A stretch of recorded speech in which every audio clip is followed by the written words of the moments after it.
gold has become the de facto dollar alternative, US dollar alternative. When we talk about the safe havens around the world and what is the alternative to the dollar, gold has definitely cemented itself in my mind as that de facto alternative.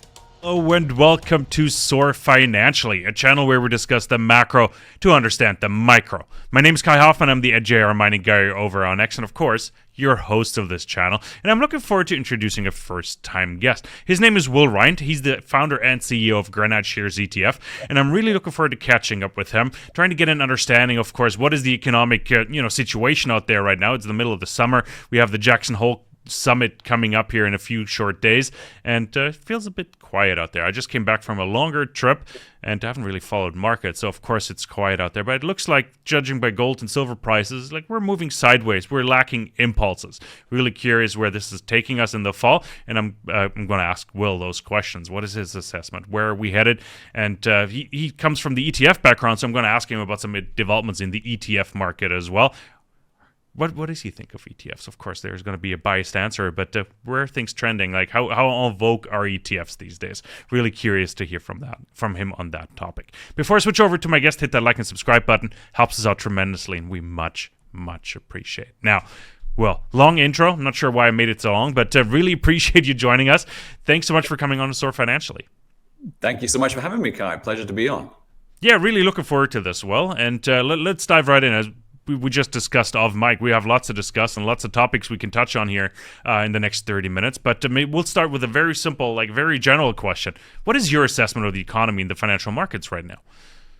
I think you said it already, which is that it does feel a little bit quiet out there compared to, I feel like the last couple of summers where it's been pretty frenetic at times. So this time in August, things do seem a little bit quiet. We obviously had the Trump-Putin meeting in Alaska, which didn't really yield anything of note. But apart from that, not really a whole lot going on markets-wise. That being said, from my perspective, I do think that the market is in good shape. The U.S. market, I'm principally talking about, that the core sort of macro drivers are in place, namely that inflation seems to be in check. Interest rates, we talked about Jackson Hole briefly, but interest rates almost certainly are going to continue their path downward towards the end of this year, and we've got an economy that's in full employment. So the market, and specifically the earnings that come with the S&P 500 or the largest companies' reportings, have remained strong, and I think from that perspective, we are in good shape at the moment. You sound, I don't know, maybe I'm hearing a bit of a surprise, like your earnings remain strong, like just the way you worded it. Are you surprised that they're still as strong as they are? No, and I didn't mean perhaps to infer that. What I mean is that, at the end of the day, we can talk about macro, and don't get me wrong, macro is very important, but over the long run, it always comes down to company earnings. At the end of the day, that is the sort of barometer that drives the stock market forward, and earnings have been good and remain good, particularly obviously the largest tech companies in the market, which are or continue to drive performance. So earnings remain strong, and I think that's, to me, that's not a surprise, especially from the largest tech companies, because the top investing themes remain intact, which is AI and crypto. What is driving strong earnings right now? Because I've been hearing consumer confidence is lacking, prices are increasing. What's driving earnings then? Like why do they remain strong that way? I think so. I like to sort of bifurcate the market really into, some people refer to it as the Mag 7, but it's the largest tech stocks, and particularly the tech stocks that have principally been driven by the AI, the artificial intelligence investment theme, and to a lesser extent, the cryptocurrency investment theme. Those are the companies that are doing really well and are beating earnings and raising expectations, probably with the exception of Tesla, but it's another story. And that comes down to, again, the AI theme, which has been the super theme of the last couple of years, the fourth industrial revolution, all the things that you've heard around, AI hype, that continues to propel these companies forward. Yeah, no, AI hype is a big topic, of course. The Mac 7 in the interim was only like the Mac 3 in there. Now we're expanding again. The case of Tesla, as you mentioned, is an interesting one, of course. Let's stay on that topic for a second. Why is Tesla so interesting, or why is it so controversial? I think to me, it wasn't necessarily a point about it being controversial. It was more that, Tesla obviously being lumped into the Mag 7 as super important tech stock, clearly has been functioning much more like a traditional auto manufacturer this year, leaving aside the political spat between Musk and Trump and Musk's involvement in the White House and all of the other things, that EVs in general have been going through a dark patch, particularly non-Chinese EV manufacturers. The demand just hasn't been there, and sales have fallen, and that's affected the stock badly. No, absolutely. Like the spat between Trump and Musk was interesting to follow as an outsider. I'll tell you that. Sitting here in Europe, there was just good what we call good TV, as Donald Trump likes to call it. I think, right? It was really entertaining. AI, like, what do you make of the AI trend in general? Like, how alive is it? People like to make comparisons to the 2001 bubble that we've seen in the internet boom. How comparable is it? Is this time different? I think it's different, but like any new technology, there will clearly be winners and losers. And just like the tech bubble, not all companies that were sort of powerhouses in the late 90s went on to continue to be powerhouses 10, 20 years later. And I think that will be the same as with any big investment trend, investment craze, that there's always going to be winners and losers. I think it's really just now about trying to establish who are the winners or likely winners and who are the losers. But I think certainly the AI, it's everywhere. It's absolutely everywhere. And I see it from, clearly the companies that we're talking about through to, this is maybe a silly point, but I just feel like this is how AI is changing, is that I get so many spam emails and requests on LinkedIn from people. It probably 2 years ago, they were all about, outsourced software developers. Now it's AI consultants. And, it just sort of is one, snippet, one anecdote of how I think, AI is everywhere. And we're really now going from the large language model phase that, blew everybody away in terms of, revolutionizing how people think about getting information from the internet, to now that being integrated into everything from software to clearly autonomous driving, etc. And this next phase is already kind of upon us, and will revolutionize, I think, the way that we see the world very much. What I'm trying to understand a little bit, Will, here is like, what is the market pricing in right now? I'm looking at the S&P, for example, at 6450. It just keeps making new all-time highs. But what is priced in? Like, we touched on the Jackson Hole meeting this week, but my point is the Fed is potentially cutting in September. But I'm not trying to put words in your mouth, Will. I'm just trying to frame it. But what is priced in? Like, what is the market expectation? Are we going to see free money again?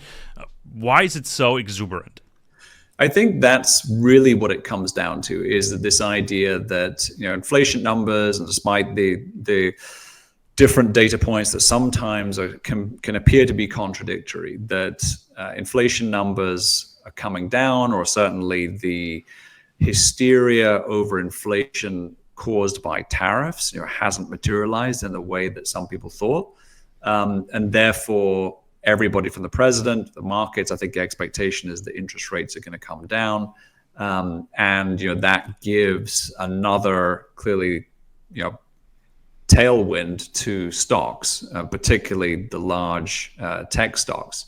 So I think kind of in that environment that you see inflation's in check, interest rates coming down, it's sort of the reverse of what happened when interest rates started to rise, which is clearly you had a negative impact on earnings from companies now be a positive impact. Let's get your personal opinion there, Will. Like, should interest rates come down? Like, what data points would you take into consideration right now to make a decision, and how right or wrong is the Fed? Look, I've been a proponent for some time of interest rates coming down, and not to levels that clearly we saw in COVID or post-COVID, etc. I'm not talking about zero interest rates. It has to be a price to money. But I do think that financial conditions are very, very tight, certain areas of the economy, namely housing and auto loans and any kind of financing. Clearly, those conditions are super tight. That is leading to problems in terms of you look at anything in the housing market in terms of demand for housing, demand for mortgages, and then for autos. It's keeping used car prices elevated in a way that should not be happening. So certainly relaxing some of the interest rate conditions, easing some of the financial conditions, I think helps the economy a lot. What are the ripple effects, though? If you're lowering interest rates, what does the bond market expect? We've seen it before. You touched on we might get to lower mortgage rates, but when the Fed cut last September, mortgage rates went the other way. It doesn't sound very, what do you call it, intuitive, perhaps, right? Why do you think that is? Well, I think that there's, in terms of the bond market, specifically with the treasury market, that you're talking about a curve, long end of the curve and the short end of the curve. So short-term rates, long-term versus long-term rates and expectations, and long-term rates more driven by, concerns over the debt levels. First of all, the deficit, which was a huge talking point, and then, the broader picture of the amount of debt that the US government has. And obviously that's not unique to the US government. This is a major issue for governments around the world, but it's a long-term conversation around the balance between debt sustainability, the amount that governments have to pay to service debt levels, versus the sort of shorter term, if you will, impact from pro-growth policies, which include lowering interest rates for the benefit of consumers and for growth more broadly. It's that balancing act, and sometimes the market is saying one thing, so the market is saying that no, that's too much too quickly, versus consumers that say, yeah, I want interest rates as low as possible so that I can buy that new car, I can buy that house, I can buy whatever purchase it is on a credit card and pay that off over time. But how meaningful are rate cuts, though? And it takes quite a while for them to trickle down into the real economy. Like when you're mentioning, let's buy a car. Let's say instead of 5%, it's 4.75%. Will that really trigger, let's call it an economic boost? I think it will, but it's not so much about the absolute interest rate level. I think it's about the direction of travel. So I think you have to be convinced that interest rates are on the way down, and that it's not just a blip. And I think that is what changes consumer behavior. I think if you're pretty confident that this time next year, interest rates will be lower than they are today, maybe you go out and make that purchase in a way that you don't when you see, as you rightly said, Kai, okay, the Fed's cut interest rates, but the 10-year bond's now higher. Mortgage rates, my mortgage rate is now higher. How can this be? So I think that once people start to have more confidence that interest rates are going to come down, that gives them the confidence to go out and make those kind of purchases. Yeah, like I'm looking at the deflation scenario when it comes to that. I'm trying to find the economic term that when investors or people in general push out purchases because they know it'll get cheaper later on. That's deflation. Those are deflationary pressures. How do you weigh that? Like, how is that going to affect the economy? Because if I know the interest rate will go down back to 2% or maybe even 0, I'm exaggerating, of course. But why not wait another 12 months with a certain purchase? Because you'll pay half for it, maybe. I mean, look, I think that in a nutshell is kind of the argument as to why we haven't seen a major inflationary problem with the trade war, with tariffs, is because it creates uncertainty. When you have uncertainty, it affects consumer behavior. So consumers say, hang on, I'll wait. and I'll wait to see what happens, and therefore I'll delay that purchase, and therefore that is demand destruction.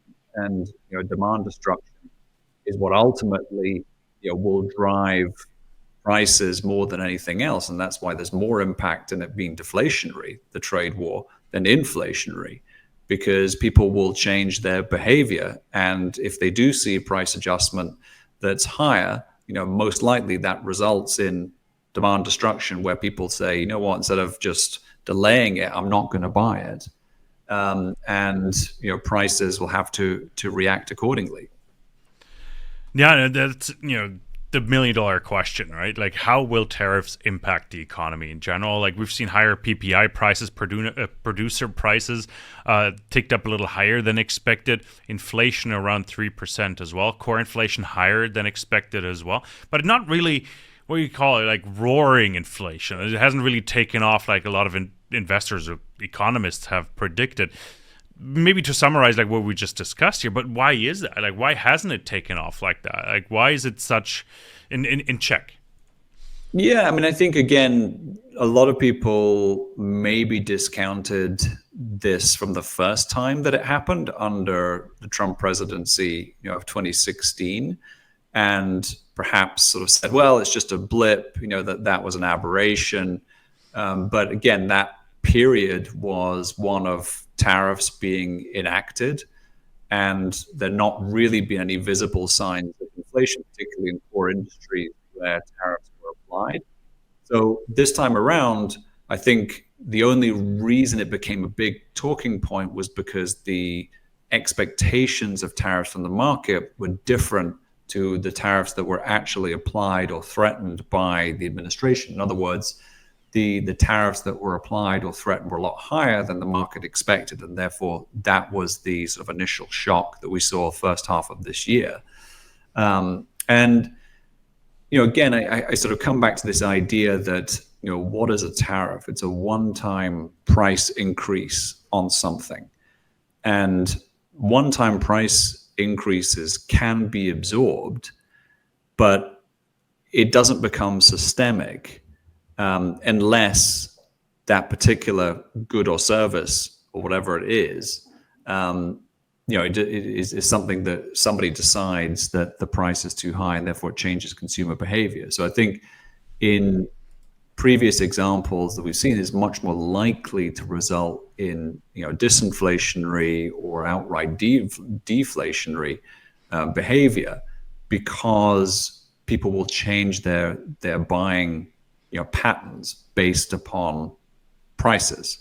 And so from that perspective, the demand destruction phenomenon, I think, is much more powerful than the initial, one-time price hike from whatever tariff or whatever thing it might be. But again, as we've already found out, it's complicated, because in all cases, it's not just a uniform price increase across the board. It's ultimately, in a lot of cases, it's margin compression on behalf of, maybe it's the manufacturer, maybe it's the importer, but somewhere in the value chain, what is a highlight 15% tariff, whatever, may ultimately not mean anything in terms of a price increase to the consumer. Yeah, no, it's an interesting discussion in general on the tariff side, because we still haven't made up with China, for example, on the tariff front. Yep. No official deal has been announced. We keep extending deadlines with them, because I think a lot of negotiations is not as simple as people would assume it is. A lot of nuance to those deals. But one sector that's really seen a massive impact from tariffs is the commodity space. I'm thinking of copper in particular. One day there will be tariffs on copper, the next day there aren't, and all of a sudden copper drops from $5.75 to $4.50. Massive 25% drop in a single day in one commodity, for instance. How did the commodity complex react in general? Like, I picked out one example, but what is your take from the commodity side here? I mean, it's the absolute definition of the word volatility, that you have in many ways, right? This is all about strategy and what commodities are seen as strategic to different countries at different times. And In terms of copper, you exactly pointed out that you've seen huge volatility around, potential tariffs, copper market tariffs coming in, and even gold, right? I mean, was it last week? The week before, the potential for tariffs on imported gold bars, sent the market into a bit of a short-term panic. So this is something that I think we have to get used to some degree, because this is all about, again, copper in the function of AI and the demand for energy, strategic, the world sort of fight for strategic resources, whether it's rare earths or different metals, energy products. And, I think we have to get used to a world where there's more volatility around some of these commodities. The AI trend and copper are closely interlinked. We need a lot more power. We need a lot more wiring, cabling.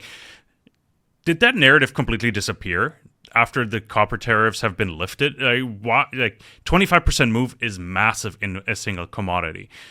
I can't believe that it was just hype. Like, how much exaggeration was in that price move? Because copper hasn't really recovered since then. It hasn't really tried to reclimb that wall that it fell off of here. Yeah, I think that there's always, the market always tends to overshoot, in the short term, and there can be overreactions. And people would have been scared. A lot of people would be scared by a move of that magnitude and the impact, the ripple effects from that, which probably will last some time. But no, the power conversation is very real, and it's happening at the highest levels of government, all around the world, in terms of how to put more power to the relevant grids and networks. And that's a combination, or that's a conversation that involves all sorts of different elements of the power mix. But getting more power is of primary importance. Copper is a big part of that conversation, particularly when it comes to AI. What other commodities have been affected or been caught in the tariff war as well? Copper, of course, the prominent one. Any other commodities you're looking at there, Will? I mean, there's a whole list of commodities, but rare earths, certainly strategic metals around China. That's been a big point of conversation, negotiations between the two countries. Obviously, oil has been a big one. If you look at whether it's the sanctions on Russia, but just oil is always front and center when it comes to geopolitical discussions around strategic commodities. And then, to a lesser extent, the green sort of, let's call it solar, wind, etc., that were very popular the last few years, that perhaps have taken somewhat of a backseat, under the Trump administration. But it's all across the board, really, in terms of commodities. Yeah, you touched on gold earlier. Let's dive into the gold narrative here. Gold has seen apocalyptic rise in recent months. How much further can it go? Like, what is priced in? I like that question, actually, because I'm trying to understand, is gold expensive? Is it overhyped? Or how much room is there? Look, I think what's happening to gold is that over the last few years, gold has become the de facto dollar alternative, US dollar alternative.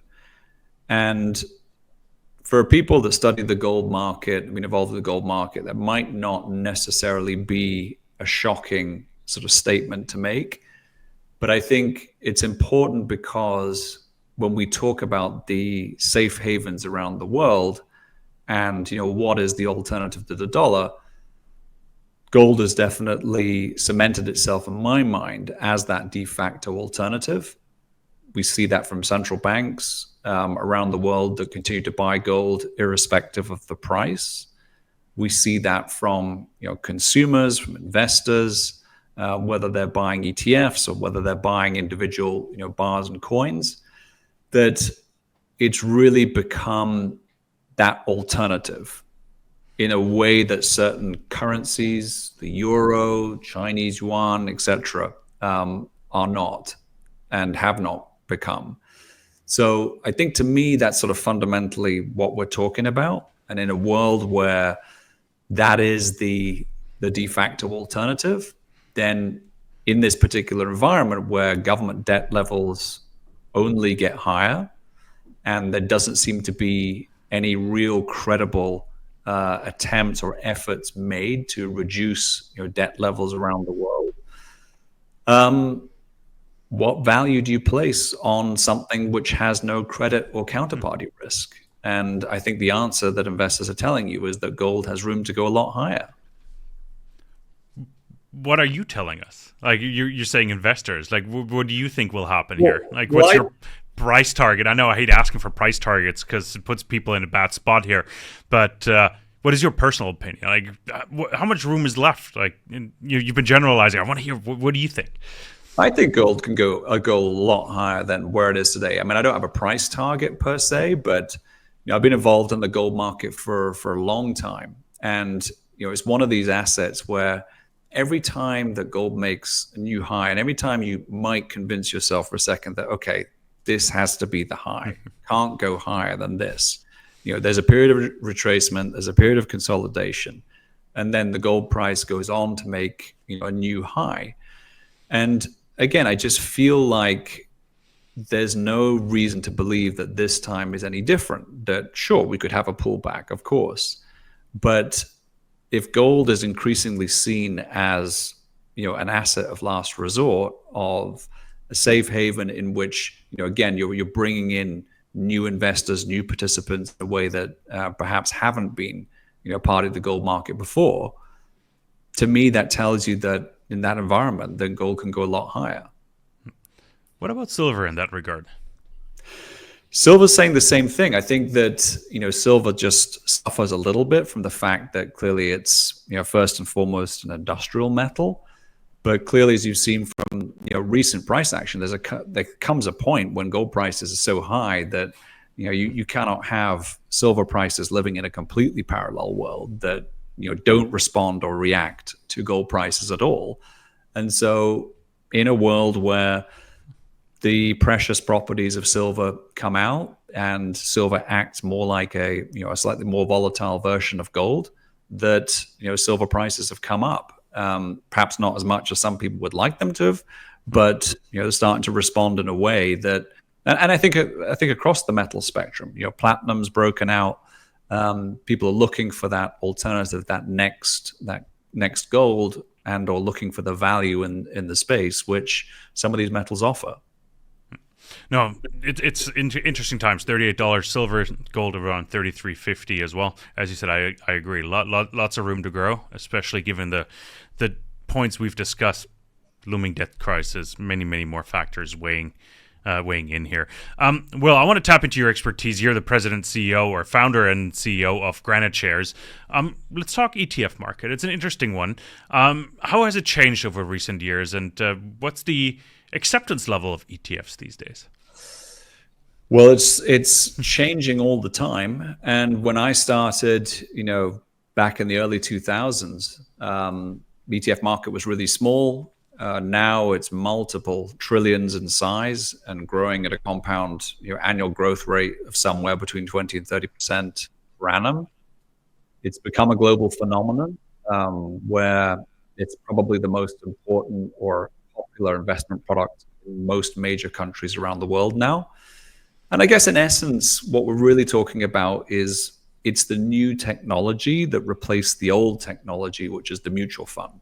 And the mutual fund, as it's known here in the US, but in its various sort of equivalent forms around the world, was very much the old fund vehicle, and that's now being eclipsed by the new fund vehicle, which is the ETF. So the market's changing all the time, just getting bigger and bigger. The amount of options that people have access to, the amount of investing options, grows all the time as well. And it is like the de facto fund vehicle for people to invest in. ETFs in general, runs a bit through it. Like my biggest, I wouldn't say pet peeve, and annoyance is also the wrong word. I come from the mining side. I play a lot with I work with junior exploration companies, meaning I invest in them. But biggest pet peeve with ETFs is the money doesn't flow directly into the companies. You just buy the stock in a market, and it's only usually the top. How do you avoid, crowding risk or so, like in ETFs perhaps, when it comes to that topic. Yeah, it's an interesting one. Like I'm trying to wrap my head around like how ETFs can be beneficial for our sector, for example.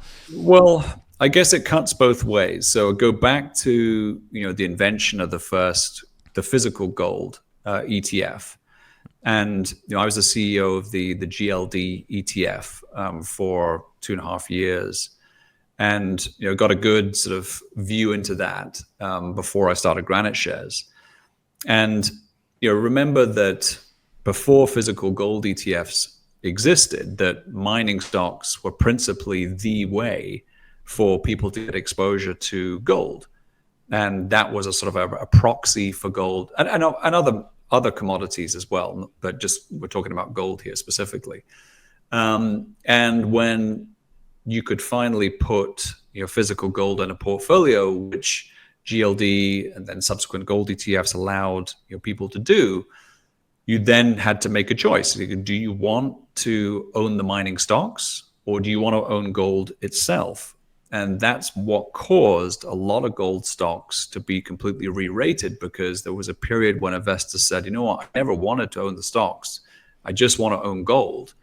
And now I can just own gold and get exposure to the price in my portfolio. And so a lot of the stocks got re-rated as a result. So I think now it sort of depends on which way you look at the world, because ETFs just give people choice. So on the one hand, you've got access to physical gold. And so you could argue that from a pure capitalist perspective, a dollar that goes into physical gold is a dollar that could have gone into the mining sector, and therefore it's a dollar lost for the gold mining sector. And what does that do to the valuation of companies? Well, all things being equal, probably affects those companies negatively. Then you could also argue that on the other side, people create gold ETFs, mining ETFs that both give exposure to large cap mining stocks, mid cap mining stocks, and small cap. And so if you're on the small cap side, and if that fund becomes successful and it has the kind of stocks that you want or are looking for to get exposure to, those stocks will benefit because they will get capital from investors. So it really sort of depends on what your viewpoint is, and again, which side you're on. Do you want more money to go into gold, or more money to go into the gold stocks? That's exactly like it. Money flows to a very small group of companies, and I think you said it. Like ETFs are super popular, and it's the lazy way of investing, right? In a good sense. Like you don't have to do a lot of research. You got an ETF fund manager, or that sort of composes it and takes care of it, right? Is that what you do at GraniteShares as well? Just run us a bit through what do you do at GraniteShares? Yeah, it's I always liken it a little bit to like tools in the toolkit. So each ETF can be wildly different. So for example, at GraniteShares, we have a whole host of ETFs that we offer. We offer everything from physical gold to ultra high income based ETFs that can generate annualized yields of, in the most extreme case, about 180% per annum. So there's a huge spectrum of investment options. And so it's a little bit like, I said, tools in the toolkit, that as you the investor, and these are all do it yourself. So you decide what ETF to use. It's really your choice to pick the right tool for the job. If you want to invest in the gold price, then clearly buying a gold ETF that will just give you exposure directly to that would be one way to do it. But whether it's broad commodities, equities, leverage, high yield, they're all tools in the toolkit that do different things, but used for different investment outcomes depending on what you're trying to achieve. No, super interesting. Like, well, where can we send our audience to follow more of your work and maybe find some the GraniteShare ETFs? Yeah, so GraniteShares.com is the main website, so people can find all the information there. We're actually quite active on X. So again, the handle is just at GraniteShares on X. LinkedIn also, but mainly probably on X in terms of information. But yeah, come and check out GraniteShares.com and see what kind of ETFs that we offer. Fantastic. Well, really appreciate you joining us. Much appreciate your insights. Really, really cool. And we'll have to get you back on later this year. Just check on recent developments, how have they impacted the ETF market, and just shoot the shit, if we can say that out loud. Right? No, really appreciate it. And thanks so much for coming on. Really appreciate it. Everybody else, thanks so much for tuning in to Soar Financially. Much appreciate you subscribing, liking, and commenting down below. How are you positioning? How are you using ETFs to invest in mining and gold? Curious what your thoughts are on ETFs in general. Let us know. We'll take those questions or your comments into consideration for our next conversation with Will. So thanks so much for tuning in. We'll be back with lots more. Take care out there.